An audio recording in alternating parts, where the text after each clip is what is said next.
Hello and welcome back, everyone. I'll give people a couple of minutes to get settled in. Since it's now 1 o'clock, I will do the, again, posting of the agenda. I think some people who may have left the meeting are not accessing the previous chat. So I will again post the updated agenda into the sidebar of the chat.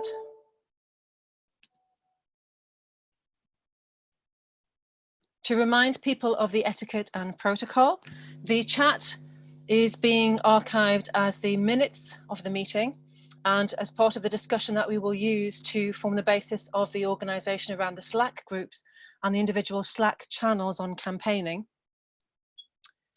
The video of the footage is being recorded, and to make people aware that some of the interviews with the speakers will be edited and then put into potentially a promo audiovisual package to let people know what actually was discussed here and also to share awareness of the Green Party Women group.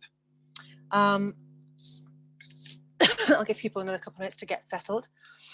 Once we allocate, or once we had going through the minutes to work out which members would like to work on different elements of activism within the Green Party Women group, we can then allocate the Slack channels accordingly, and ideally with an organisational team member that will be either headed by an individual from the Green Party Women or a member of the committee to then focus that chat discussion so that it is being driven towards outcomes as opposed to just a general discussion group.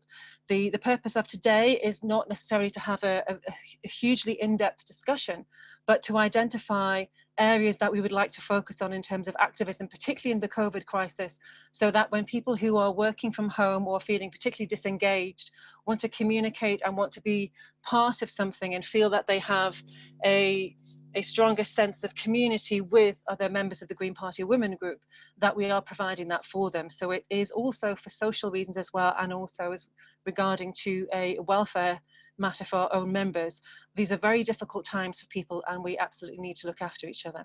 So just a reminder, we have reposted the agenda, the second updated agenda, in the side chat bar. And I'm now going to invite Georgia into the discussion, who will be talking about empowerment training for women. So can we unmute Georgia, please? Hello, can everyone hear me? Can you hear me all right, Dawn? Yep. Okay, great. Thanks so much for inviting me to this Zoom meeting today. Really honoured to be here. So my background is I've been working for more than 25 years in the international development sector, mostly working on UK aid programmes overseas, particularly focusing on gender equality and women's health, and particularly sexual reproductive health, and also on women's economic empowerment. And I will talk a little bit about training, but I wanted to talk a bit more widely, first of all about women in leadership, and then a bit about how health relates to the climate and ecological emergency globally, and how this is relevant for us right now. So first of all, there's been, I don't know if you've seen, there's been a lot of press about how women leaders, national leaders, are performing much better in this crisis. I don't know whether it's just certain newspapers are publishing this, but it's quite striking. And I mean, I don't normally like to say, you know, women are better at this or men are better at that, because it's just perpetuates a feeling that we're born in a certain way, which is just not the case. But my feeling is that could it be something to do with the gender norms within which we grow up, and that maybe women are more likely to listen to scientific advice because they don't think of themselves as the experts in everything. And there is research showing that women typically will underestimate their skills and expertise, whereas men will overestimate their skills and expertise. And also women quite often attribute their success to their teams rather than try and blow their own trumpet. So it's quite an interesting aspect of this. So okay, maybe we've got women working better in leadership, maybe they're responding better in this. But also 70% of the global health workforce are women. And yet much of health leadership and political leadership are, you know, particularly in the northern countries, are run by white men. So I would love us to get more involved in proposing and supporting women in leadership. We know that, as I said, it's not just about being a man or a woman, it's about diversity in decision making. When we have diversity in decision making, we make better decisions. We have more viewpoints, people coming from different viewpoints, we have more challenge, and this leads to better creativity. And yet, important sections of our community are still systematically excluded. Another example of, you know, how women in decision making leads to, well, we might say better decision. What do you mean by better? But in some cases, it's more investment in social sectors and healthcare. So in Rwanda, quite a long time ago, they made a decision to have 50% of parliamentarians should be women. And after that, there was a lot more investment went into the social sectors and much more care taken to get social outcomes. So this is something that does have evidence globally. And then on a global arena, you know, we're finding that here we are, we're really concerned, obviously, and I'm just as concerned as everyone else about these deaths from an infectious disease.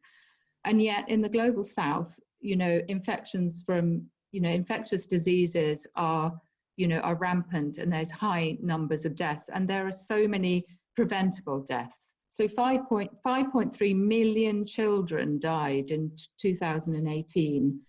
Over half of those were preventable, and the vast majority of those were in low-income countries. In Nigeria, for example, 866,000 children under 5 died in 2018. Globally, 815 million people suffer from undernutrition. So, and you know, we thought that poverty reduction and the MDGs, the Millennium Development Goals, now the Sustainable Development Goals, you know, this would lead to a decrease in these kinds of deaths. But, you know, actually, this is becoming more severe, and it's affecting us more. So this is why we're noticing suddenly. But this has been affecting people in the global south for a long time. And what's affecting people more and what's getting worse is because of the climate and ecological emergency. So in this country, there are 25,000 deaths attributed to air pollution in the UK per year. It's 25,000 deaths per year. From the WHO recently issued a report saying that 250,000 additional deaths every year are predicted from 2030 to 2050 because of climate and ecological related issues, which will lead to malnutrition, higher rates of malaria, heat stress, diarrhea, etc. A lot of these issues that we see now already in tropical and subtropical regions, and deaths from heat and undernutrition are happening now. So getting back to what the issue of leadership and women and diversity in leadership, you know, to get out of this crisis, we need to recognize some of these inequalities, and we need to have the right voices in leadership. And also, I think we need to start looking at feminist economics. There's so many fantastic books out there at the moment which is changing the economic agenda. We need to be proposing those more. And the feminist economics interrogates power dynamics and people's relative access to and use of wealth and resources. So we could be making more of that, and we could be making more of promoting women in leadership and promoting more diverse voices generally. And I think that's it from me. I've nearly spoken for 10 minutes. Did you want me to speak more about some of the work we've been doing on women's economic empowerment. Absolutely, if you Dawn? could. And also to remind Okay. people that the next speaker, Andrea, is talking about the 50-50 in Parliament campaign, so that leads nicely into it. But if we can have a background about what you've actually been doing with the empowerment training, that would be useful. Yeah, okay. So I train people in aid organisations to learn more about women's economic empowerment particularly, but also women's empowerment within programmes. And one of the programmes I've been working with for the past 5 years is in the health sector in northern Nigeria, and it is to train female health workers. And typically they don't, women in northern Nigeria, young women don't get to tertiary education. They can't become nurses and midwives, let alone doctors, because they don't have a high enough level of education, particularly in rural areas, not good enough quality, but also there's high levels of exclusion and social norms that mean women can't, it's not acceptable for women to be working outside of the home. So within that, there's been a huge focus on encouraging young women to apply, giving them top-up education, but also working with men leaders in communities to make sure that they understand how important it is that women become health workers and that they can come back to these communities and then save women's lives. In some of the communities where we're working, it's the first time they've had a midwife in that community, and it's immediately resulting in women and children's lives being saved. So this is the kind of way that you might mainstream a focus on gender equality within a program. But also at the moment with the EU, I've been working on training people within the EU offices all over the world to understand what women's economic empowerment is and how they can use those concepts within programs. And typically it's not just about women earning an income and having a job, which is, one of the first steps and really important, but it's also about how women are able to make decisions within the home, within their communities, and linking with this aspect of violence against women and domestic violence. That's a huge barrier to women earning an income and making decisions in the household and communities. And it's also a massive cost to them and their families and their communities if they can't get to work, or if there's high levels of absenteeism, even if they do have a job, and it's a huge cost to the health service as well. So so that's the kind of work that I do, is raising people's awareness of that and giving them some of the tools where they can work on these issues. So do we have any questions on that particular issue to Georgia, please? I'm seeing some hands.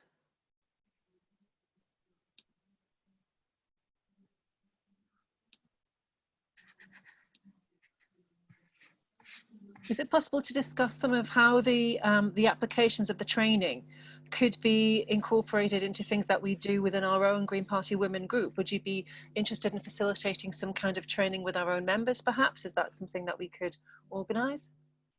Yeah, I'd be really interested in that. I have done training with so one research organization, there were about 120 people, and we trained a group of us trained them in groups of 10, doing workshops, day-long workshops. I mean, that was quite in depth, but it was really, the idea was to change the whole culture within the organization, to start conversations, because it's not a matter of, oh yeah, I'm trained, I know that now. It's all about changing social norms and understanding and having conversations with each other that are open and informed and listening to each other. So there's, those kinds of skills as well.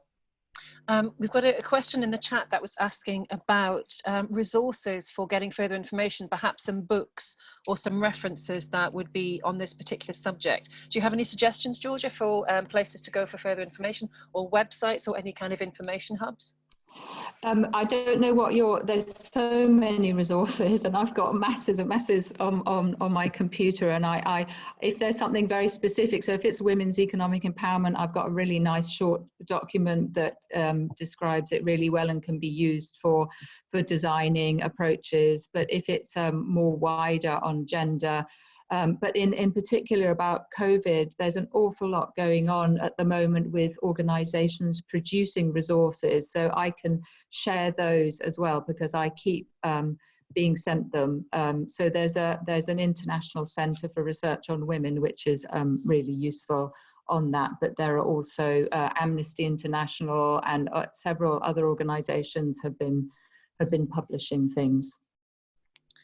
And in terms of the training, if people could, I've seen a couple of comments in regarding the training. If people can put their expressions of interest in the chat, if they would like to pursue any further training, then we'll try and organise or have that discussion about how that can be facilitated, either with Georgia or with some internal training ourselves, or perhaps it's something that we need to acquire funding for, or stop campaigning, or speaking to other members of the party to make sure that we have that support for what we think we might need in terms of skills and training. We do have a sort of a 5-minute session at the end, which is ideally going through a skills audit of where we think we are resourcing and where we are lacking in terms of our skills. Saying yes please to training there from Ray. So if people can make their comments in the side chat, then that will be followed up on, and then we will make sure that is taken forward. Do we have any other questions for Georgia regarding the training issue?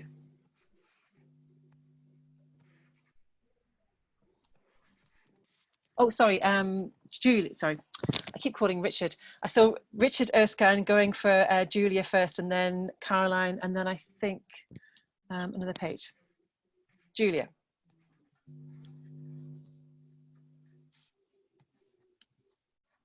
Sorry, it's Julia Erskine under Richard Erskine is the actual heading, Emma. I'm assuming that's a shared account.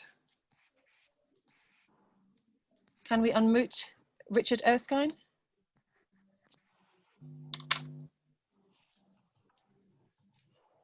I can when I can find him.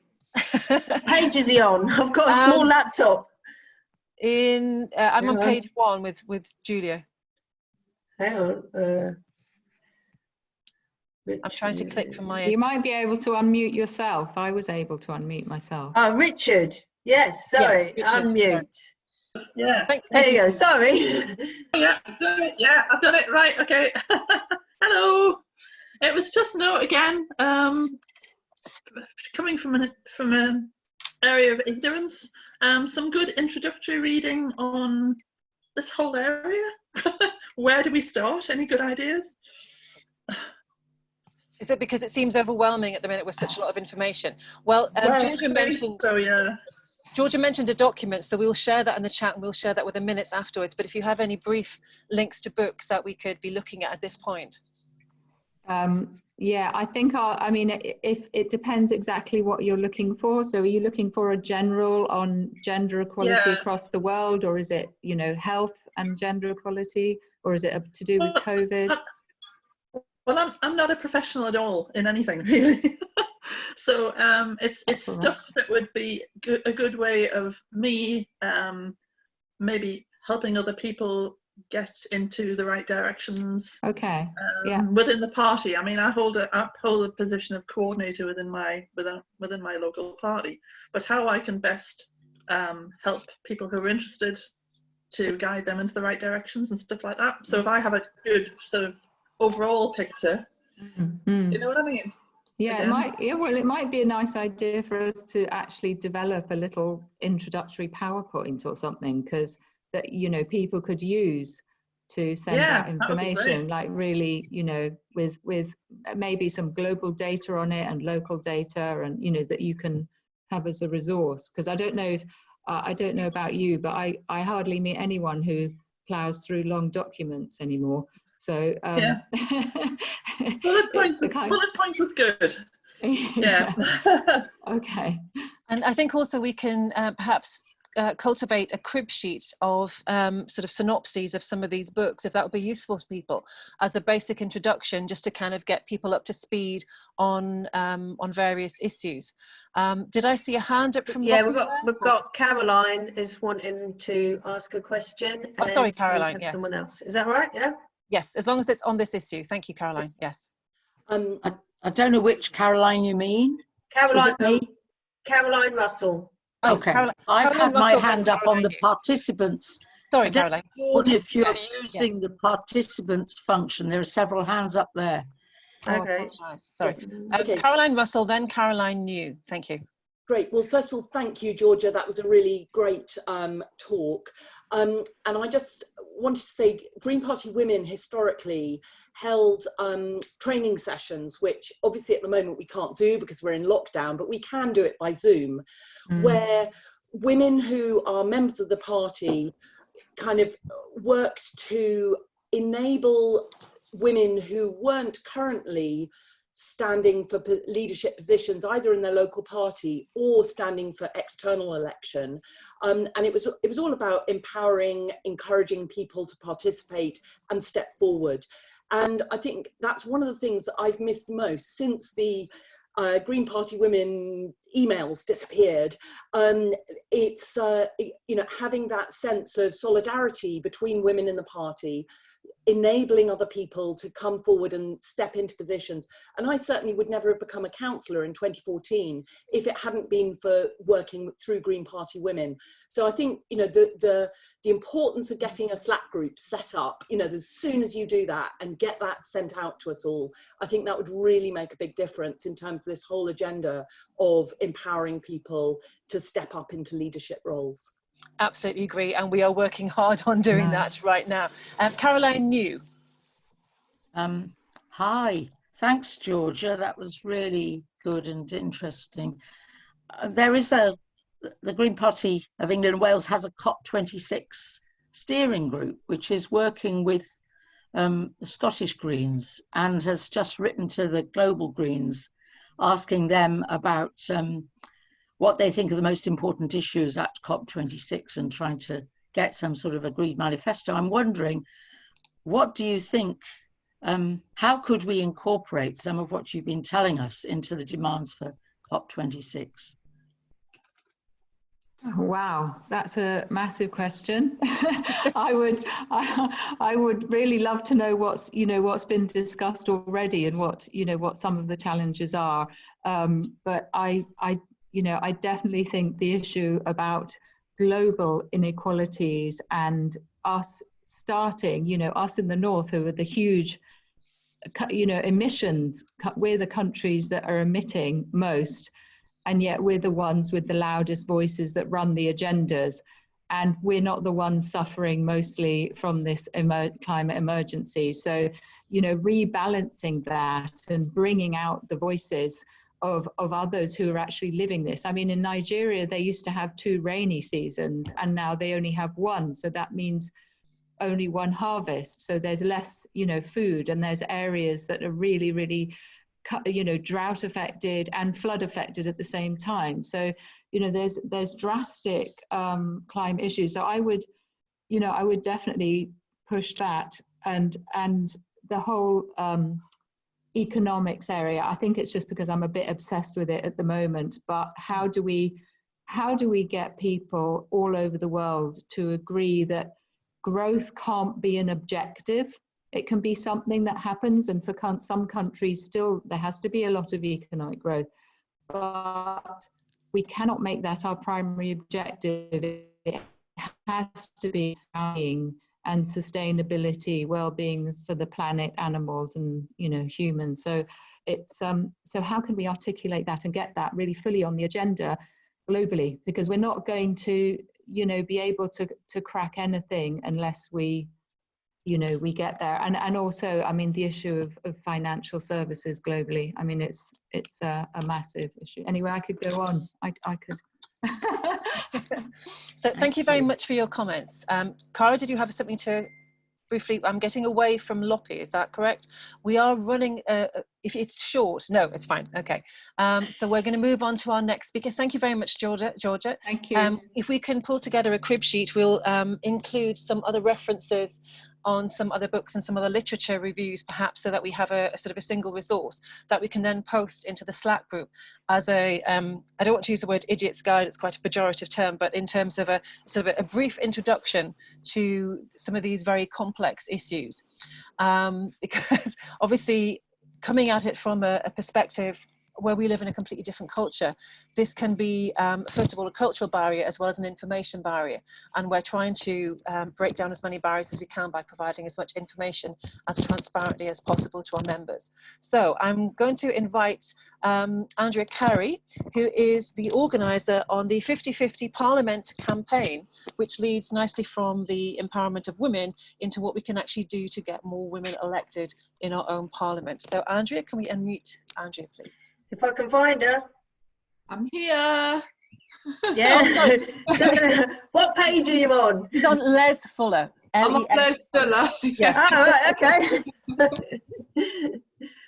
Well, you're unmuted. Fantastic. Welcome, Andrea. So if you can give us a brief introduction about your role in the campaign, how long it's been going, a little bit of background, and then we can open up the discussion. Thank you. Sure, okay.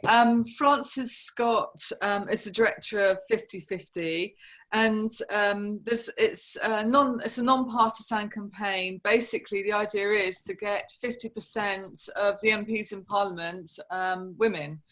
At the moment, we've only got 220 MPs who are women. So we've still got a long way to go. There are only 12 extra women that were voted in 2019. I took this on from Gulnar Hasnain, who asked me to take over in January. And the idea is that within the Green Party that I try and sort of develop a point of contact and support and a buddy system for people. So we've gone from Georgia's fantastic talk about economic empowerment to political empowerment, which is where I'm coming from. So, and what's really interesting today and what's great is that quite a few of the women that so far have taken part in this meeting have actually been, including Georgia, were candidates in the last election. So this morning I worked out how many female candidates we had, and it's 182 women stood for the Green Party in the last election. So almost half, not quite, we could have done with about 40 more, but we're getting there. And I think part of that is to do with some of the things that we've touched upon today. You know, a lot of it is down to resources. Women have got fantastic resources within themselves, their life experience.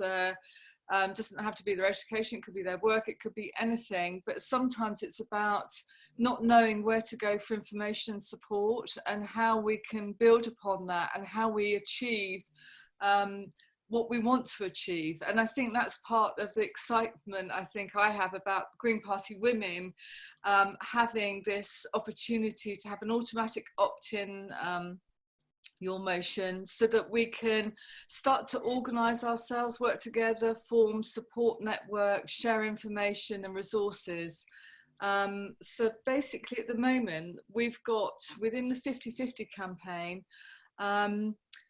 the people that have put themselves forward for support, none of those actually stood in the general election. So what I'm going to do is go to all these 182 women. I've worked out that at least 7 that have taken part in this conversation today stood, including yourself, Dawn, and Georgia and Kat, obviously Caroline Russell, Catherine Barber, Claudine, as well. So what we need to do now is basically look at who within Green Party women can support, offer to be buddies and support And, you know, and that support doesn't have to, you know, it's sort of, it can be just emotional support, really. Somebody to speak with, to sort of see how things are going, to talk about difficulties people are encountering, but also maybe some practical advice based on experience. If we, you know, especially from people like Caroline Russell, who, you know, who's one of our GLA members for London-wide members in the GLA.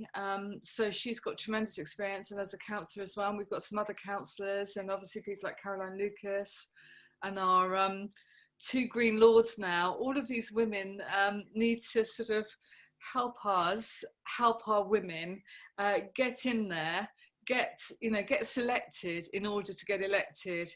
So the 50-50 campaign, basically, if I ask people just to go to 50-50, www.5050parliament.co.uk, and basically sign up to say that they're interested, because that's what we need. We need, so I need all of those people that stood to sign up, and then we can start organising, because we've got so much support. I think there's lots of people, lots of men support the campaign too, because I think there is an understanding that, you know, women have got different experience, and as Georgia said, will often recognise what's needed, especially in terms of women's issues and health issues. And if we're really going to get the support and the funding and the debate around the policy on those issues, we need to have more women in Parliament. And that's why I was very willing to sort of take over from Gulnar and just, you know, and just see what I can do with this, and see if I can help more women stand, so that next time we have a general election, we've definitely got 50% of candidates identifying as women, and then see, you know, in between times what we can do in terms of starting to gather some resources, perhaps through Green Party Women. One of the things I was going to suggest was a need to get the 50-50 link up on the Green Party Women Facebook and on the website, because then it would be automatic. When people go there, they can see the campaign, they can click on it, they can read the information and see if they want to sign up to it, and get the support and help. So yes, it's sort of open to everybody in this meeting for ideas, for anyone who thinks they might like to be a buddy or just sign up to the campaign, to go onto Twitter and to follow the campaign on Twitter, and retweet, you know, the ask her to stand and sign up to stand are the 2 hashtag links. So I'll make sure I get them all to you, Dawn, so that they can all go in the information and the minutes for this meeting. And I think that's about it, really. Just that's all I wanted to say on that. So essentially, I've actioned the point about putting the links onto the website. We will, we're getting together our social media, and obviously when we get the Slack group up and running, we can include all the documents and everything within that. I'm seeing some of the comments in the side chat box, which are referring to some of the barriers that women face, particularly bullying, which can be a problem, certainly in the local parties where women are feeling particularly disenfranchised within sort of certainly very strong or certainly very dominant male members. Do you have any suggestions about how we can tackle that at a local level regarding sort of the issues that women might have in terms of even speaking out to put themselves forward, potentially as a candidate, either as a councillor or as an MP at that local level? Well, I think that's where the buddy system can really come into play. So one of the women I spoke to last week, who didn't stand in the last election but has been thinking about it, I had a really good chat to her and suggested we looked together online at her local party, and I saw that Andrea Fries, who's already a councillor, you know, was a very sort of strong, active woman in that particular party, and I suggested that she contact her initially and see if she could offer because this particular woman's a journalist, and she was offering to sort of maybe do blogs or articles, and I said, well, that might be a way to help support Andrea, and perhaps Andrea could support you back and you could shadow and mentor. And I think we need more things like shadowing, so shadowing of Caroline and Caroline Lucas and Caroline Russell, Sean Berry, other elected councillors, so that it takes some of the fear, and maybe sometimes women who have been out of the work area, or just sort of out in terms of self-confidence, and I've been through this myself, you know, and you spend a lot of time maybe at home with your children or child, you know, you can think, oh my God, you know, are they going to look at me and think I haven't done anything for a long time? Am I going to be good enough? And I think women often have those kind of thoughts. And if we've got mentoring systems in place like that, that could take away the fear, and also show everyone that, you know, if one woman can do it, any woman can do it. So that's I think the message that we need to start sharing and supporting each other and saying, so that we make things possible, because we have got tremendous skills, resources at our fingertips, experience, information that we don't think we've got but actually would come in useful.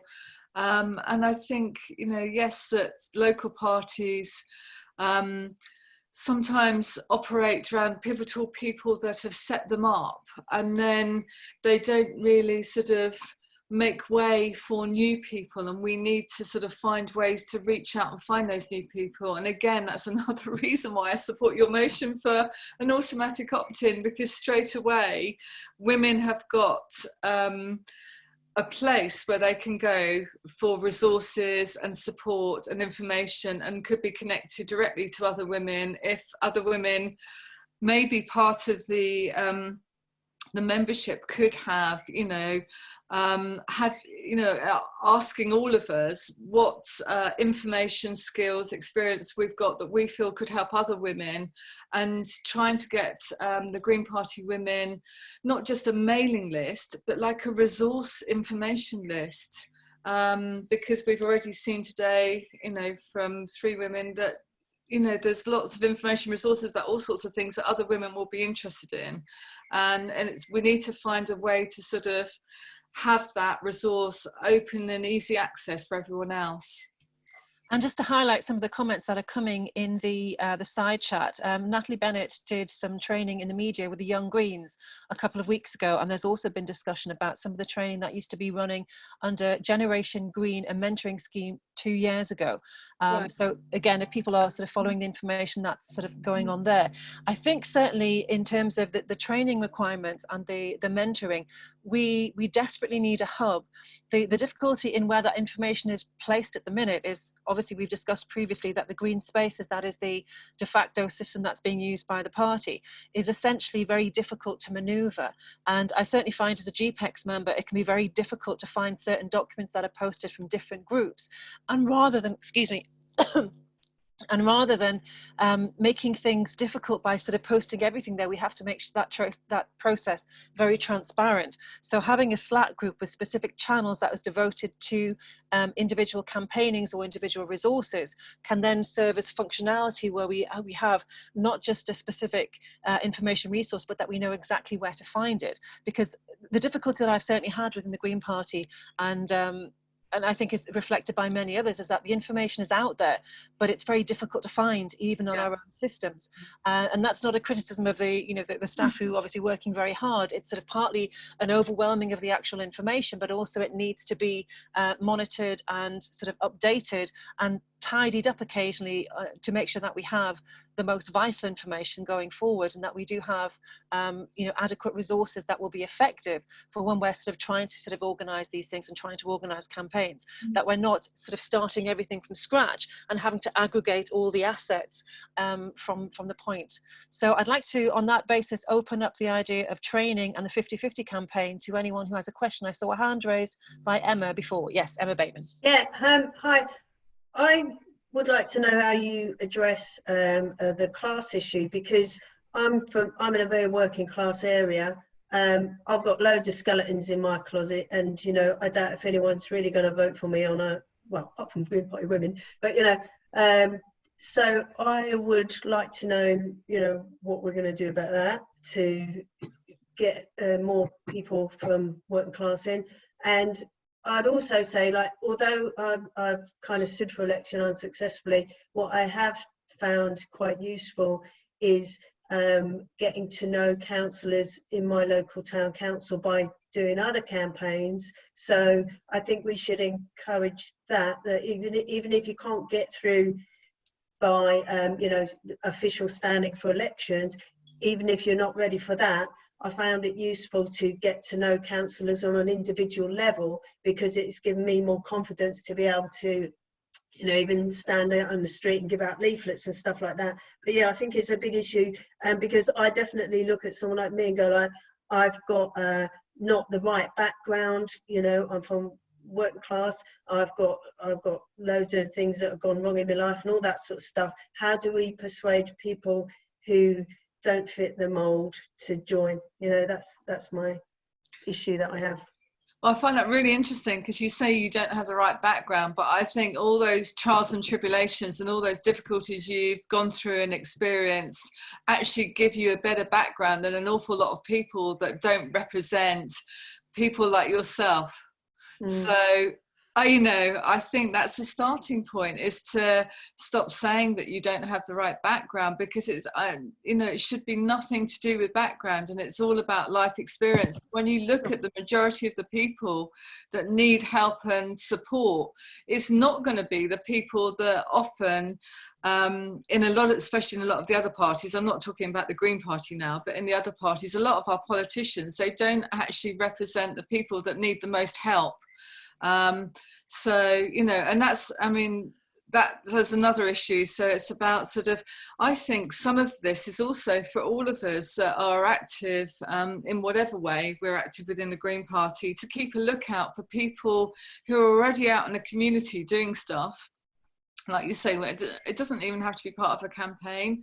It could be just, you know, somebody that's taken on a responsibility, I don't know, within a school or a church or a local organisation, and actually encouraging them to join with us if they haven't already joined a party, or even talking to them about that. So I've always been in favour of trying to find people in the community and say to them, why don't you stand? Have you thought about joining the Green Party and things like that? So that's another aspect of what we can do, is to really broaden out the base of people that we've got that want to come through and stand up. And I would say to you, don't let anything you've been through or any feelings you have about your background put you off from standing forward, because, you know, it's, you know, I come from a sort of a mixed background, in the sense that, you know, at one point in my life I was sort of grew up on a sort of one of the worst housing estates in Basingstoke.